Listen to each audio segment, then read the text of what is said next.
Okay, now think about this. The air is kind of laminar here. It becomes more turbulent all the way here. Now think about a different scenario.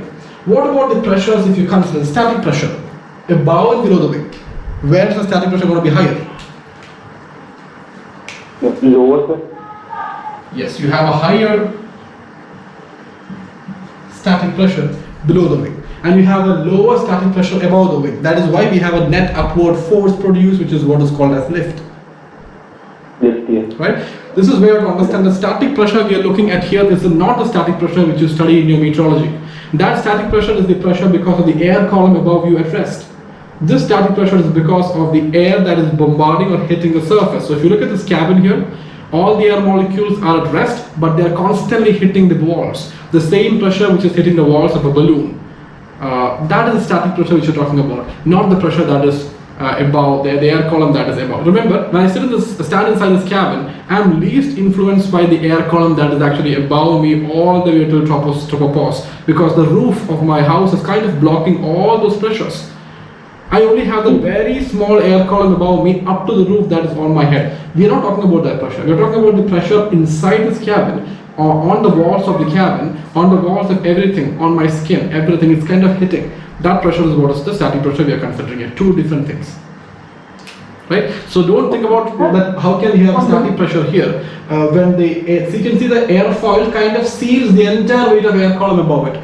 An air molecule here will not experience that because that is shielded by the aerofoil above. So here we are talking about a static pressure that is more because of the air molecule that is here itself between the aerofoil and the boundary layer, which is hitting both the boundary layer and the aerofoil. The question is, we have seen that the air has a natural tendency to leak from underneath the surface and reach above the surface. So which is the best location for this to happen? Wingtip. Wingtip. That is why we have wingtip vortices, and which causes the induced drag. Right? Yes, Hiloni, are there? Manu, Hiloni? Yes. Yes. Right? So I wanted to interact. Okay. Don't be quiet. Alright. Yes, and why did I say that? Yeah, so why does it happen? Why would the air leak from underneath the wing to above and not the other way around? Well, because there is a low pressure above, right? That's right. So the air has a tendency to move. That's right. From a higher pressure underneath the wing to a lower pressure above the wing. So where does it happen? That happens at the wingtip and along the trailing edge. It happens more on the wingtip and trailing edge, right? So what happens here is the air kind of leaks from high pressure to the low pressure. Where is the lowest pressure? The lowest pressure is somewhere around here. Okay.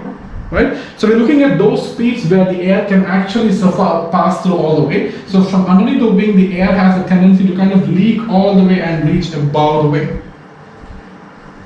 Now you see, the air that is moving above the wing is already being slowed down because of this reverse pressure gradient, and that is why it is called as a turbulent flow. Not just that, now it has to face air coming from the opposite direction that leaked all the way from underneath the wing. So in addition to the deceleration it is now facing air coming in the opposite direction.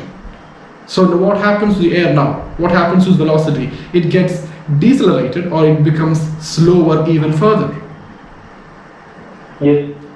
First of all, it is now moving from a lower pressure to a higher pressure, which automatically causes deceleration. It also has to face an opposite crowd, now coming in the opposite direction, so it again gets further slowed down. Right? It reaches a point where, so if I look at the air here, that is over the surface, so I'll draw the air blue again. So it goes all the way, it becomes turbulent, so laminar becomes turbulent, and it reaches a point where its energy is so low that it cannot stick onto the surface any longer. It is just exactly the same way you're trying to keep a paper here and trying to move it, and you slow it down and it kind of slips down. It doesn't want to stay with you any longer, right? So the air now says bye-bye. But in the turbulent form only, right? Turbulent form, yes. And it leaves the aerofoil. It detaches from the aerofoil because there is no energy that is sufficient enough to keep this air follow the curvature of the aerofoil any longer, because as it tries to follow, it's now getting hit by air coming in the opposite direction, and therefore it kind of gets pulled up all the way, and the air kind of leaves the surface, right? It separates away. So this point, Only separation point. that's right, this point where the airflow separates from the aerofoil surface is called as the Separation point. separation point. My throat is not very great today, so I hope you're able to understand me properly. It's a bit messy because I was having this back-to-back sessions today. Alright, yes, so two things to understand: transition point and separation point. Remember this discussion which we had earlier? Right? So Yes. a transition point is where the airflow transitions from laminar to turbulent. In addition to that, because of this opposing airflow, the air now separates out from the aerofoil, and that point where the airflow separates from the aerofoil is what is called as a separation point. Don't worry about definition, it's all there in your note as different questions, statements, everything is there in that, so you can read it through. But you have to understand the difference between separation point and transition point. They are not the same. Remember, I told you an experiment where they kind of pasted threads on the wing. So to understand this behavior of the airflow over the wing, remember this experiment which I told you? They kind of stuck threads. So every thread is kind of stuck to the aerofoil at this point. The rest of the thread is free to move. It's only stuck at one point, right? Now you have another thread.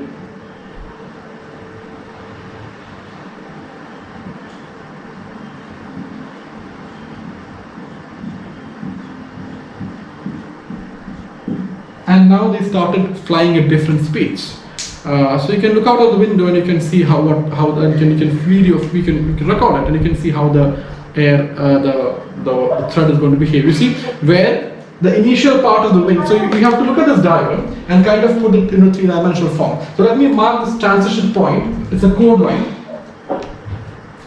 This is a chord line, right? And the transition point, say for example, is somewhere here. So what happens at transition point? The airflow becomes more turbulent after that. So here it is laminar, so you can see the threads are all kind of straight and uniformly shaped. Perfect shaped. Because the air is kind of blowing over it smoothly, and therefore it is completely stuck to it. But over here it starts flapping. It starts kind of changing its shape. It becomes kind of zigzag, but still stuck to the surface. The entire thread is still stuck to the surface, but kind of zigzag, not very uniform like this. Now when it reaches the separation point over here, so up to this point, You know what? yeah, Yeah, we know of it. Like after this point, the thread will be in a turbulent flow, and at the end, there will be a reverse flying again. Right? that's exactly right. Yes. So at up till transition point, here we have the laminar flow in place, and therefore you can see the thread is going to stick finely with the aerofoil or the wing, and post transition point the flow becomes more turbulent, and for that reason you can see all these zigzags coming up on the thread, and after a certain point which we defined here as the separation point,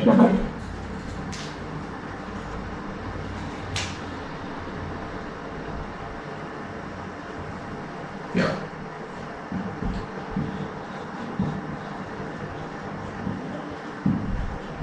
the separation point, what happens?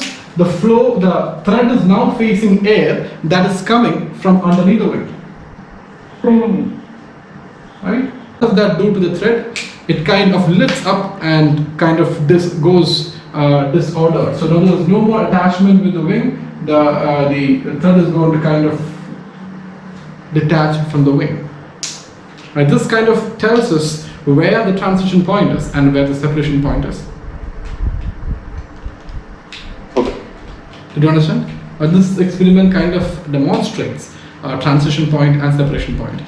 Now think about it. What happens when you increase your angle of attack? What happens to the ability of... Okay, now what is the whole problem with this separation point? The transition point is still fine because even after transition point, the airflow, even though it is turbulent, is still attached to the surface of the wing. But what happens after the separation point?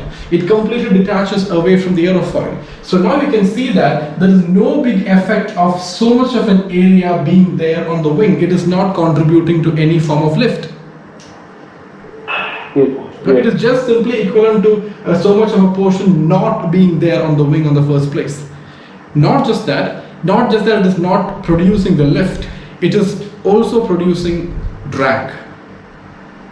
Now it is just a surface hanging up there which is not producing lift but producing drag. What kind of drag is that? Just because there's a surface introduced to the airflow, it's a parasitic drag.